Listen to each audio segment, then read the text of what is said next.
Hello, Pisces, Sun, Moon, and Rising, and welcome to September. The changes for you in your life story are beginning now. You are the star of the show with this eclipse. This month will be all about you and the other, with big changes unfolding starting now and over the course of the next 2+ years. As the nodes of fate will enter your first house and the seventh house on January 11th, 2025, lasting 1.5 years.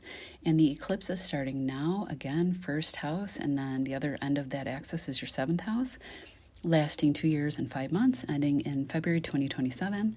I think you literally won't be the same person internally or even how you're known in the world externally after these 2 years. And I think ultimately it will be positive. On September 2nd, the new moon in Virgo will oppose Saturn in your first house and will be happening in your seventh house of other and love or close business partnership. This also represents the public in a way, the seventh house. The Sun and Mercury are in the seventh as well at this time, further highlighting like new beginnings that you maybe want to make in love, partnership, but also contracts. Mercury is in its home sign in Virgo, the sign that it co-rules along with Gemini. And you could be maybe the one who is being looked at more favorably or in the spotlight, especially for something that you may be communicating, as the Sun and Mercury will be shining down on you over in the first from the seventh. There could be a new beginning around the way that you present yourself to the public or even in relating to a partner. There could also be contracts or negotiations on the table, as Mercury in the seventh house can represent contracts in business or in love as well. Saturn looking over at this new moon from you means that maybe you're the one in a partnership who is a little bit more skeptical or discerning at this time about a business opportunity, or more cautiously optimistic at this time. Maybe you've been getting used to doing things more independently, as Saturn will make you more sovereign in how you approach your life since March moved in on 2023. Making you want to be more self-reliant, less codependent, and you're having a hard time maybe of letting go of the reins in a partnership, in business or in love, and letting people in to help you, or making you hold back a bit in this new beginning with a marriage or new love partner, or a business partner if it's business. Mercury here in the Sun could be your partner is the one with the good news, the high and positive visibility and public success.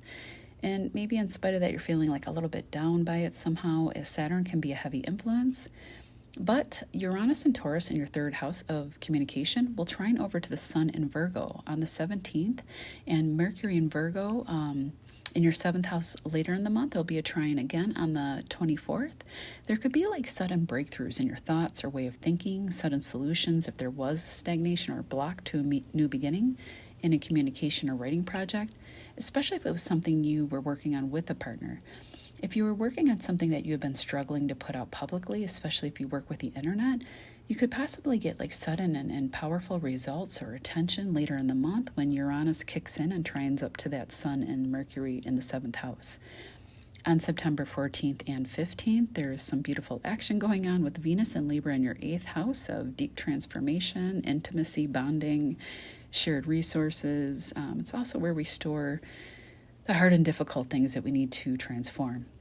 We'll also trine over to Jupiter and Gemini in your fourth house of home and family. If there's been any difficulty in home or in a partnership, these dates are good nights to go out and have a date night, or have a date night at home, or like get away for a night for two on these days, like at an Airbnb or a cabin or somewhere secluded. The fourth and eighth house are not public houses. The eighth house, when positively aspected by Venus, can definitely indicate some deep intimate bonding action, if you know what I mean, and it would be with someone you're already seriously partnered with. These are very serious houses, the fourth of home and ancestral roots, and the eighth of transformational bonding and shared resources. It is the house that Pluto rules, after all, and Mars. And Mars can be all about passion and drive, and Mars is in Cancer. The sign that Cancer rules is the fourth house. If this isn't for you, it could be that Venus, who's in her ruling sign in Libra in the eighth house, which also is a money house, but money you didn't earn, it could look like a windfall, maybe a loan, inheritance, money that comes through a partner, as the eighth can represent shared resources. An investment can give results now, and possibly quite lucrative ones, or you were approved for a loan and can now move to a bigger home, as Jupiter in your fourth house until next June wants to expand, upgrade, and change your home, even at a foundational level. The eighth house is also the basement where we store our trauma, our pain, our fears, and secrets.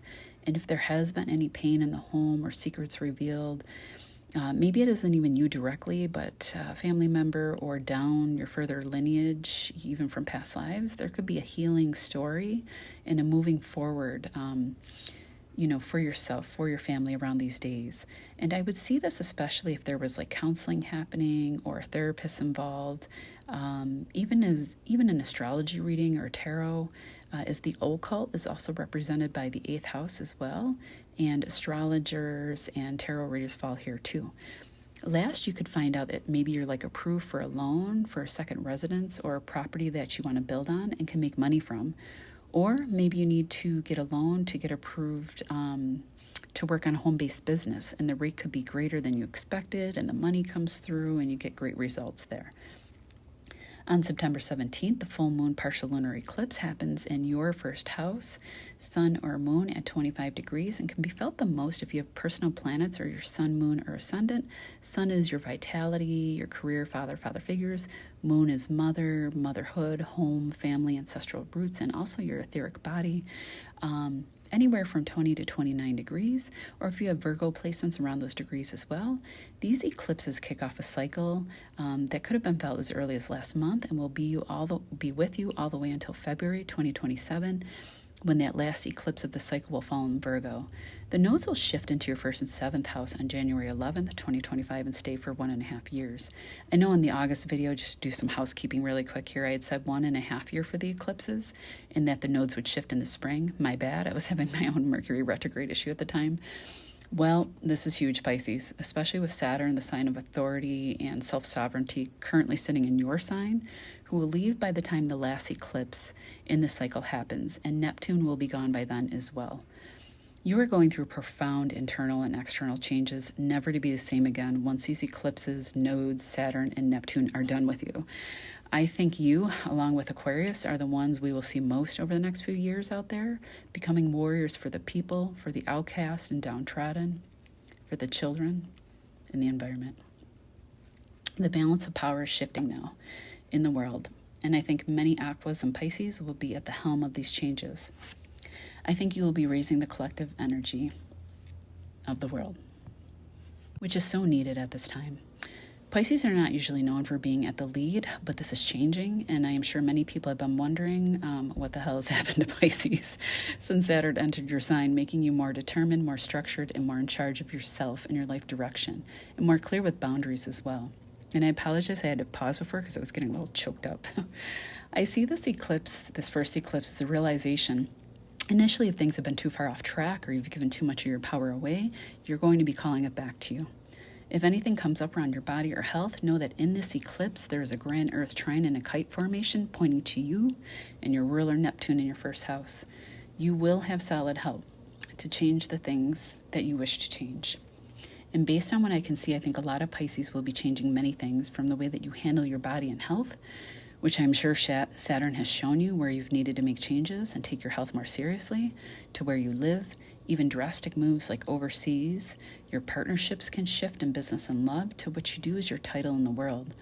These points of the kite are in anaretic degrees of the signs of Taurus, Capricorn, and the Sun in Virgo, and Neptune in your first, highlighting the edges of important houses in your chart, such as Uranus leaving your 3rd and shifting to the 4th where you live, Pluto leaving the 11th house of large networks and communities and social causes, and heading over into your 12th, which can represent foreign shores, also charitable causes, but also deep spiritual changes at a soul level.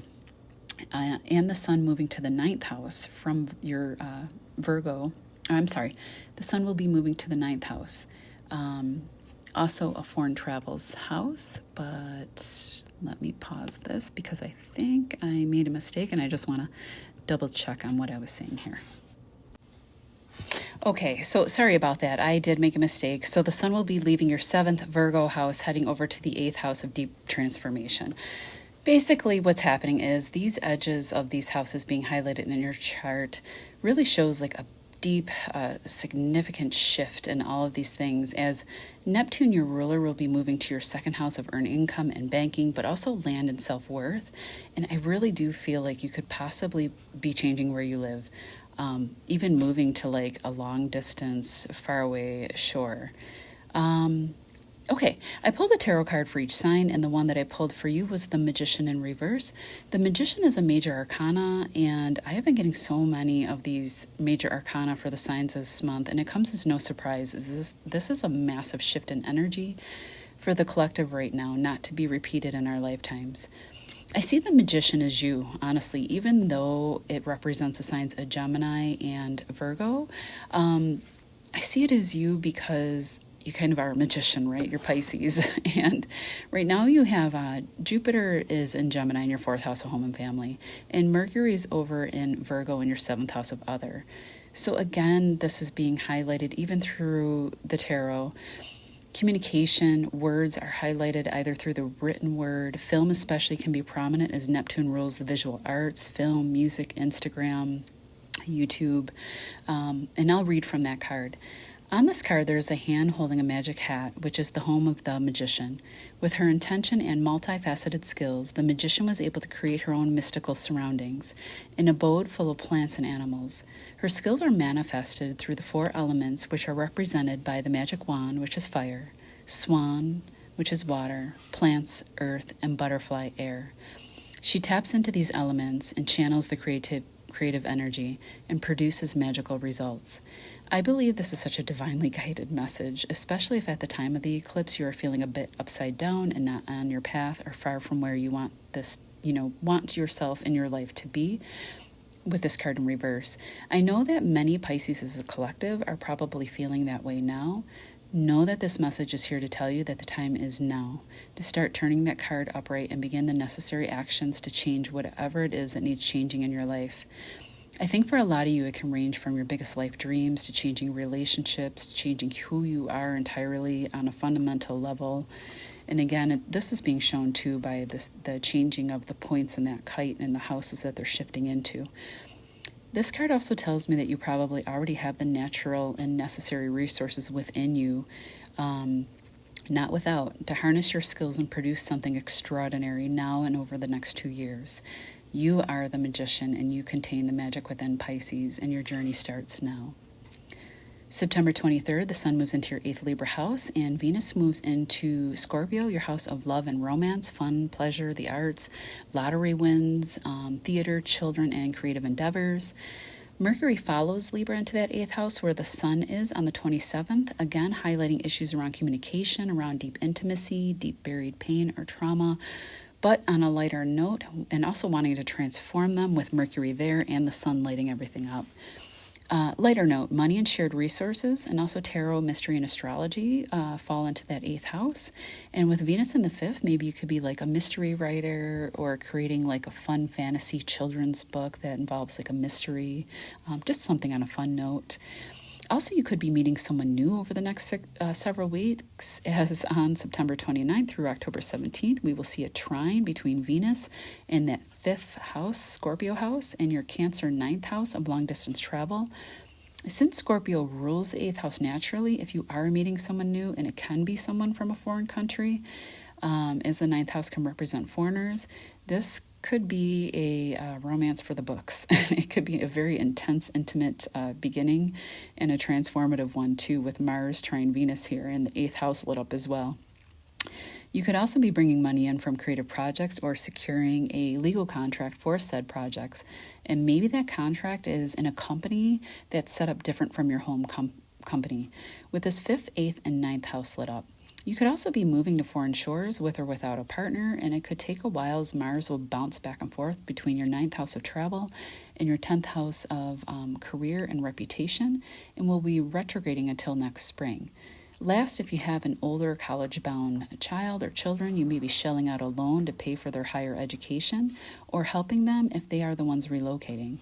All in all, it's a beautiful transit, bringing more love, attraction, and attractiveness, and possibly money, trining you, your sun, moon, or ascendant, creating a grand water trine for you over these dates, the 29th through the 17th. I really feel for you, Pisces, that the month of September, even if there are any hardships that come up or are exposed, this is like a very magical, ethereal month where the veils between the worlds thin and you are in the center of it all. Take care, Pisces, and we'll see you in October.